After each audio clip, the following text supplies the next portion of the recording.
Assalamualaikum warahmatullahi wabarakatuh. Perkenalkan, nama saya Dimas Aryo dengan NIM belakang 123 dari kelas 2A Ilmu Politik Fisip UIN Jakarta. Assalamualaikum warahmatullahi wabarakatuh. Saya Muhammad Rizky dengan NIM belakang 0029 dari kelas 2A Ilmu Politik. Perkenalkan, nama saya Omar Pragi Mas Putra dengan NIM belakang 124 dari kelas 2A Ilmu Politik Fisip UIN Jakarta. Assalamualaikum warahmatullahi wabarakatuh. Perkenalkan, nama saya Muhammad Ali Garar dengan NIM akhir 032. Saya masuk Ilmu Politik kelas 2A.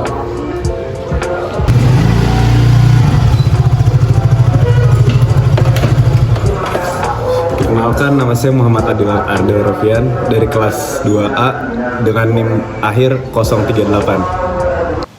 Sistem politik. Partai politik memegang peranan penting dalam sistem pemerintahan di negara demokrasi. Contohnya di Indonesia. Dalam menjalankan peran dan fungsinya, partai politik haruslah memegang teguh dan juga menerapkan sistem politik berintegritas. Contohnya di Indonesia, partai politik dan fungsinya sudah diatur dalam Undang-Undang Nomor 2 Tahun 2008 dan UU Nomor 2 Tahun 2011 tentang perubahan atas UU Nomor 2 2008 tentang partai politik.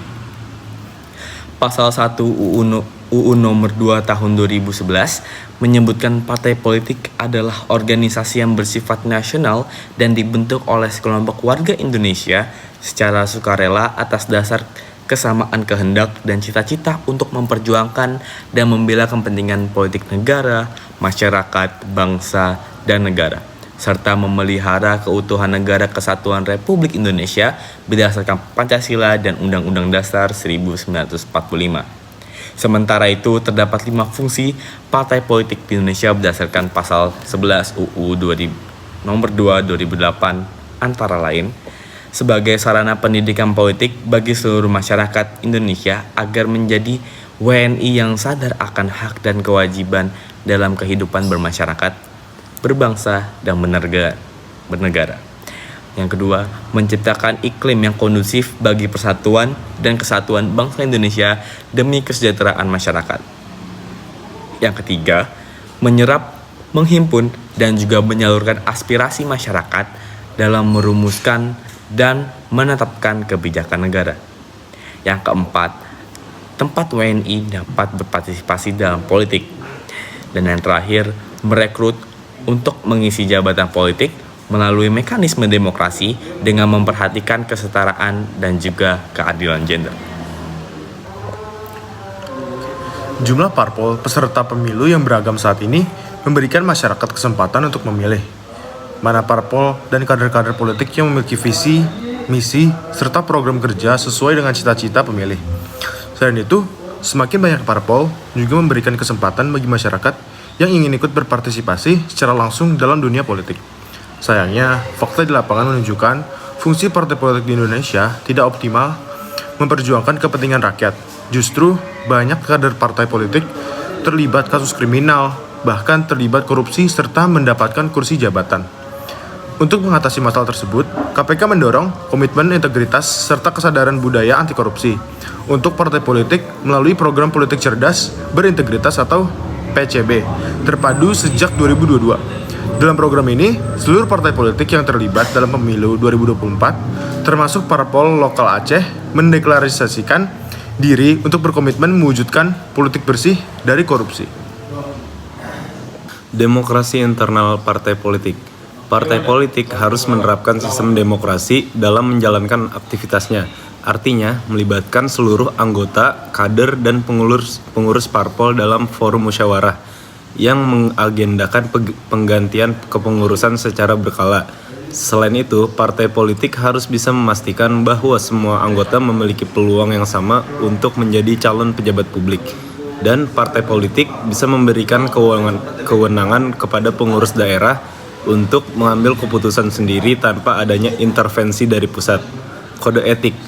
Terdapat 3 sistem yang terintegrasi satu sama lain, yaitu penegakan etik, perlindungan, dan standar etik.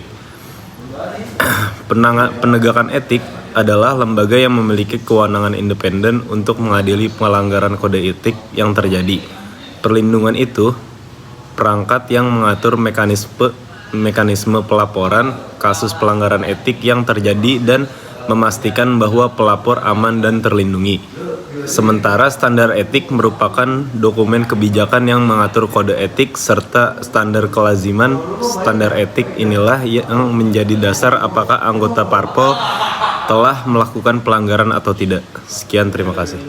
Untuk menciptakan kader-kader partai politik yang berintegritas, sebuah partai politik harus menerapkan 5 prinsip utama, yaitu yang pertama ada inklusif.